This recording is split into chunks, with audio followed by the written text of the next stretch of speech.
Hello and welcome to today's video. Today we had a very exciting day. We ended up going to 66 Books, which is a massive book warehouse here in the UK where one weekend every month they open it up to the general public and you can go there and look around, and any books that you pick up are 70% off the RRP. Now it is a commitment. It is about a 2-hour drive from us, but adding in a couple of service station stops, it's 2.5 hours to get there.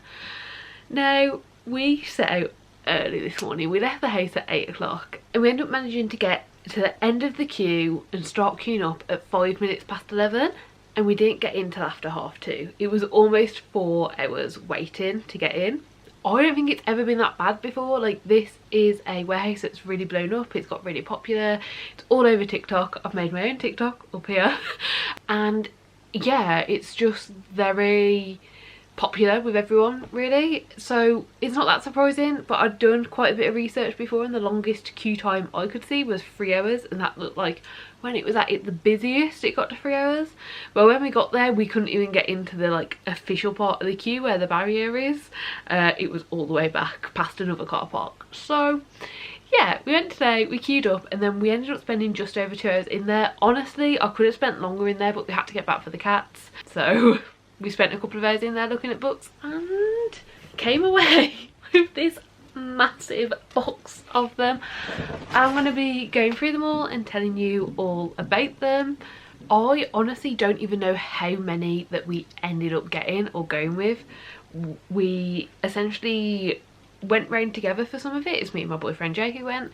We went round together for some of it, but then we also split up and looked at our own sections, and we were just doing things at a different speed. We came together at the end and we looked through all the books and we decided, what we're definitely getting. And I genuinely don't know how many there are. I know there's 5 books that we've got that are gifts, and then there's 1 book that Jay got just for himself. I have a feeling there's around 5 books that we're both interested in and around 10 books that I got for myself. So yeah, we're going to open up the box in a moment. In total, the RRP of everything that we got today was £221.79. And with the discount it came to £66.54. So an absolutely massive saving. We're really impressed with it, and we actually only paid £66. They rounded it down, plus £2 membership every year. You pay £2 to update your yearly membership basically, and we'd never been before, so we paid that this time, and that's per household as well, so you only pay once per household, you don't each have to pay. So yeah, I did attempt to vlog a little bit of it. I didn't take my camera with me, I just had my phone, so I don't know how good my vlogging attempt is. Honestly, there were so many books, I was so overwhelmed. I was just trying to look at everything. I don't think there's going to be much to show, but yeah, I've posted a few bits on TikTok. I'll put the vlog in now and then we'll come back in a moment and do a book haul.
Okay, it's time to open this box. I think I'm actually going to put it back down. You can see it's quite full. That's a little look at it. Right, let's put it back down and then we'll go through them. Okay, I've kind of organised the box to go through them. We're going to go through ones that we got as gifts. Then we're going to go through, well, the one book that Jay got for himself. Then we're going to go through non-fiction. Then there's one poetry collection. Then we're going to go through classic/classic-esque. I feel like some of these might actually be modern classics rather than full-on classics, but they're all in that genre. And then we're going to go to popular ones that I'm really interested and want to read, and popular ones that I'm willing to give a chance because they were so cheap. So yeah, let's get into the book haul portion. So the 5 that we got for gifts are these 4 like really young children's books. Like, me and Jay don't know anything about children. We are hoping that these are suitable for like a less than 1-year-old, but who knows. They look suitable. They've got like a few words in, and you know, this only has a few words in. It's got little bits that you can take out of it. No idea, but they look good. They looked really good.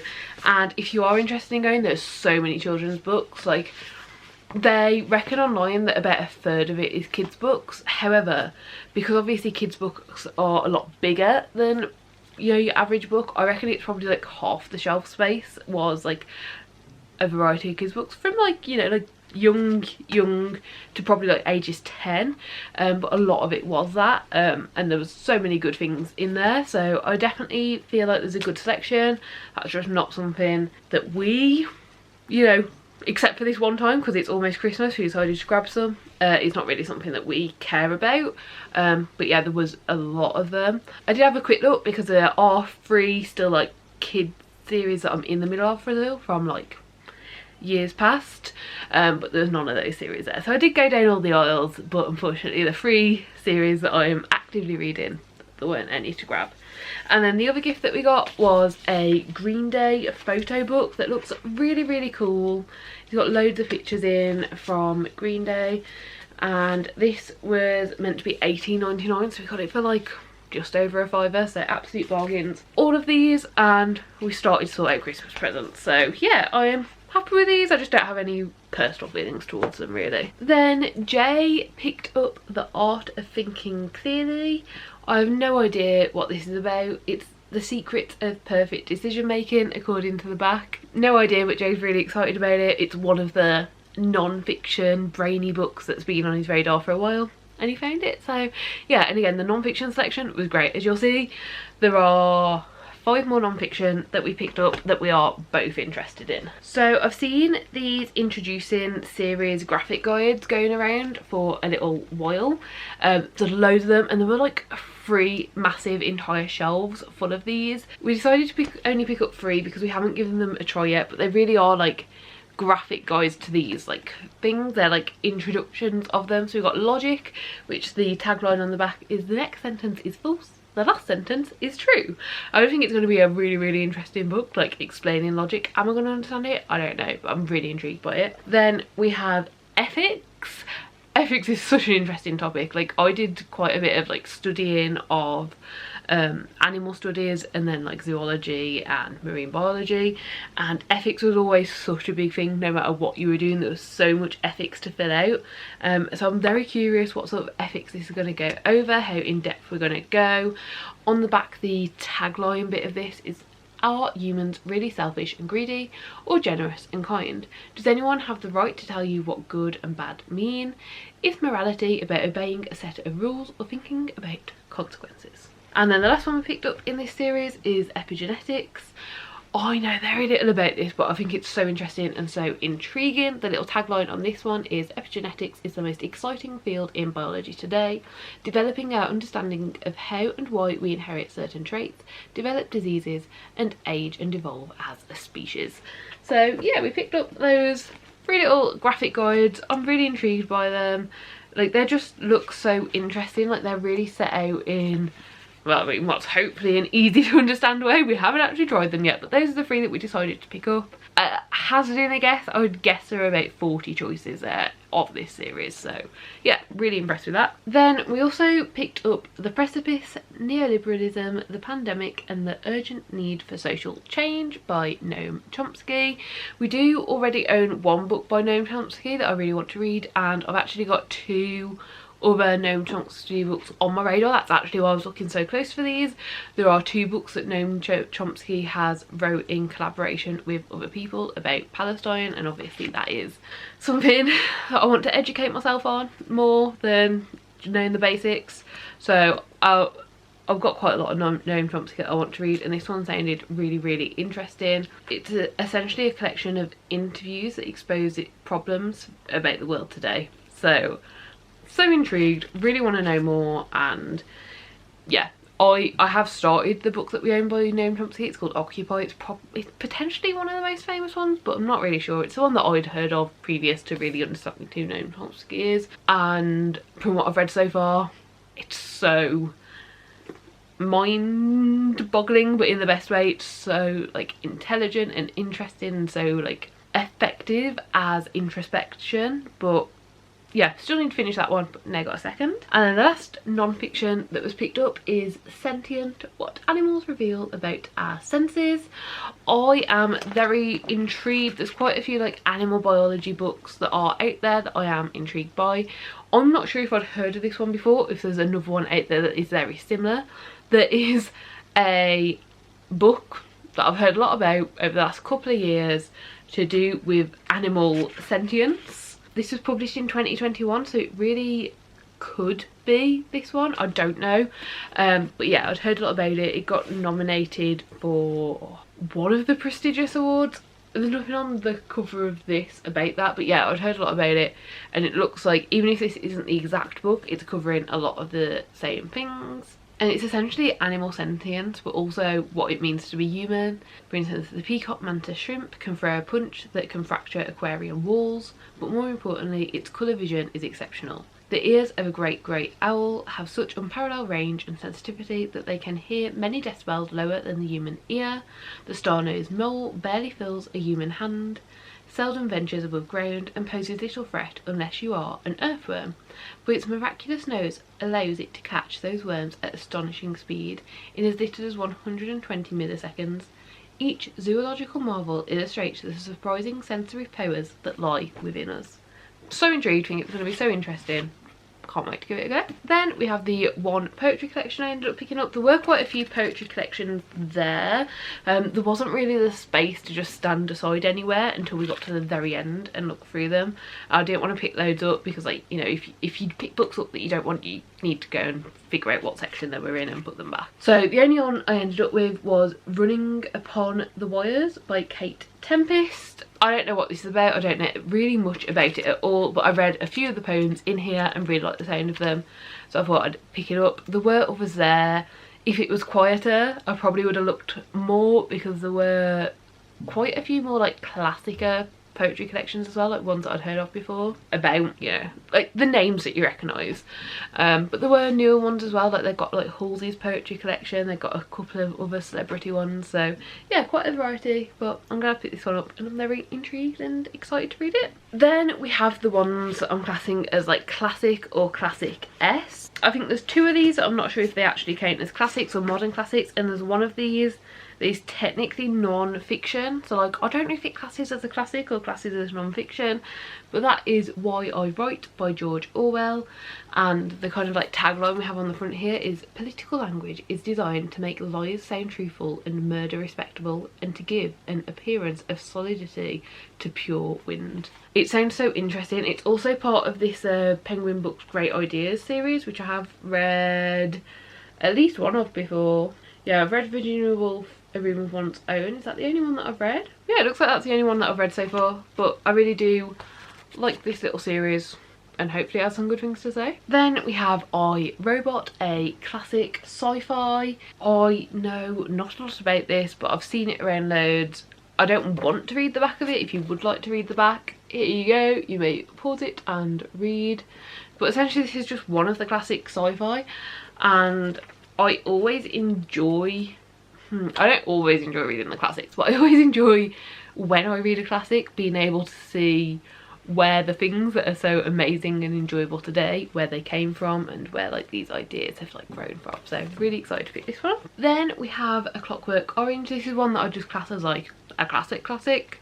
I know next to nothing about it. It doesn't sound like it's going to be a fun time based on what it says on the back. It sounds like a bit of a nightmare, and we're just going to keep up with this social prophecy black comedy, A Study of Free Will. I'm very intrigued. I don't know what to expect, but I'm excited to give it a go. That's kind of how I go into classics. I don't know too much about them. And then they also had Parable of the Sower and Parable of the Talents, which is a duology, I believe, I hope, because that's how I picked it up thinking it was just the two of them, by Octavia E. Butler. I already own one book by Octavia E. Butler, but I don't know if that's the best book to start with. I've heard a lot of very interesting things about these and like the things it explores. I'm very intrigued to read them. I don't know a lot specifically about these two books, but I've heard so much about Octavia E. Butler in general and about like the type of weird of its time, but like in like a really like crazy way, and like these crazy like sci-fi ideas and like kind of these dystopian lands that like are they going to come real, are they not going to come real, we don't know. I've heard a lot about the author in like that sense, so I'm very intrigued to pick these up, and the fact that I had the duology, fingers crossed, they're together, I thought to pick them up together. On the back of Parable of the Sower, which I do believe is the first one, it says, "We are coming apart, we are a rope, breaking a single strand at a time. America is a place of chaos where violence rules and only the rich and powerful are safe. Lauren Alamina, a young woman with an extraordinary power to feel the pain of others as her own, records everything she sees of this broken world in her journal. Then, one terrible night, everything alters beyond recognition, and Lauren must make her voice heard for the sake of those she loves. Soon her vision becomes reality, and her dreams of a better way to live gain the power to change humanity forever. All that you touch, you change. All that you change, changes you." Still no clue. Very intrigued, really want to check these out. And then we have 3 books that I want to read, like actively want to read. So we've got The X-Hex. I very recently read The Very Secret Society of Irregular Witches, I think that's what it's called, and I think that this is going to be relatively similar, more romancy and probably a bit more contemporary and less witchy. But as I read that one and I surprisingly enjoyed it a lot, like I gave it 4 stars, I thought I'd pick this one up too. The synopsis sounds similar, even though I do think we're going to get different stuff out of the book. So yeah, I'm intrigued. I want to give it a go. It's like a contemporary fantasy, if that's even a thing, about a witch that accidentally put a curse on her ex. Then we have Skyward Flight. This is a collection of 3 short stories in the Skyward universe. I don't own books 1 and 2, which you do need to read before reading the first 2 short stories in here. However, I'm actively looking for them, actively getting them. I've got them, you know, like favorited a few times on Vinted.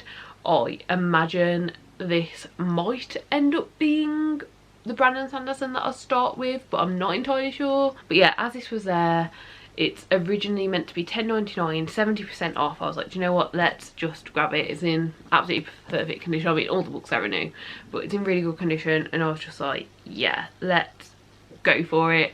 Hopefully this will give me the motivation to actually press purchase on the others. I did try not to do this for other books, so I didn't grab later ones on in series unless I already own them. Then we have Belladonna. I've been hearing a lot of really good things about this since the 2nd book in the series came out, which I actually can't remember the name of now. I think it might be called Foxglove. If it's not, I'll put a picture in here, but I think it might be called Foxglove. I've just been hearing a lot of good things about it. I don't know anything about it, and once again, I am going to keep it like that. I think it is a gothic fantasy. If you wanted to read the back, pause a few seconds ago. But yeah, I am very excited, and it's also an absolutely like stunning cover, so I'm really excited to add it to the collection, and I really hope that I'll like it so I can keep it in the collection. Okay, and then last but not least, these final three are ones that I'm intrigued by, I'd like to read, but I probably wouldn't have picked them up if they weren't so cheap. First of all, we have Mexican Gothic. I very recently read The Hacienda and I liked it, it was fine, but I didn't find it creepy enough, I didn't find it horror enough, and I was just a bit disappointed by like the overall atmosphere. I've heard The Hacienda and Mexican Gothic be kind of like compared to each other and spoken about kind of together a few times, and the consensus seems to be that Mexican Gothic does a lot of the things that I was a bit disappointed by better, so I thought, hey, let's pick it up, give it a go.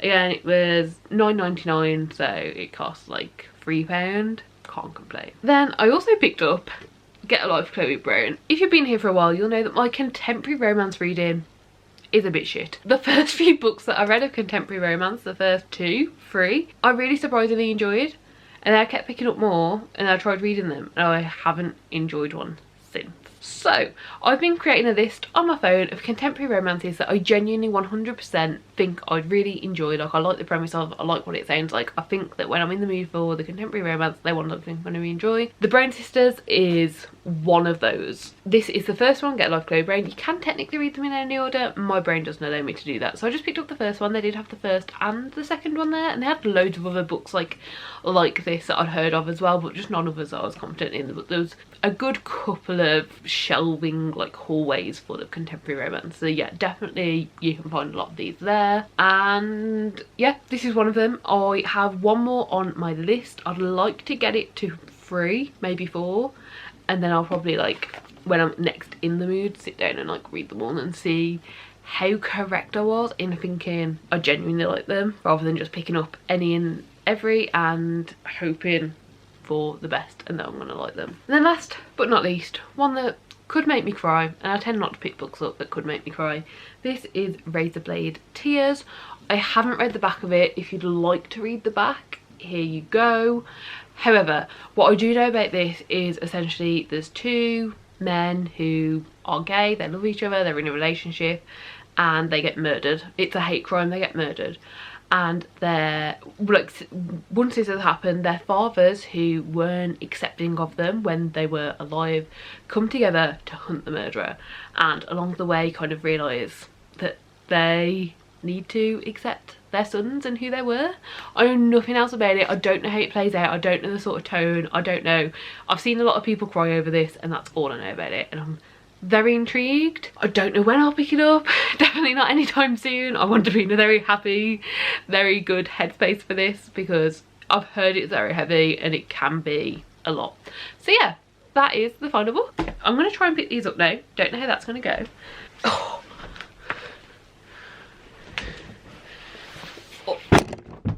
It didn't go. They've all dropped. Okay, we can't pick them all up.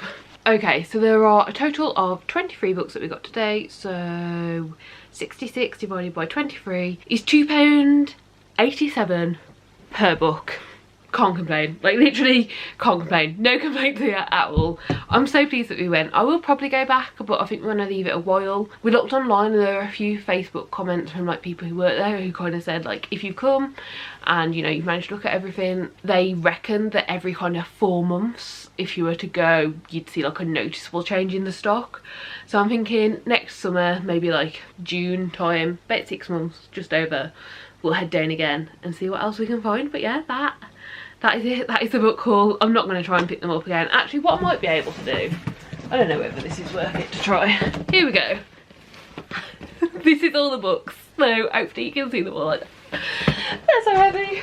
But yeah, that is it from me today. I really hope you enjoyed the video. I really hope the vlogish portion turned out great. I don't think that there's like many minutes. Like, honestly, I'd be surprised if there's more than 2 minutes of vlog.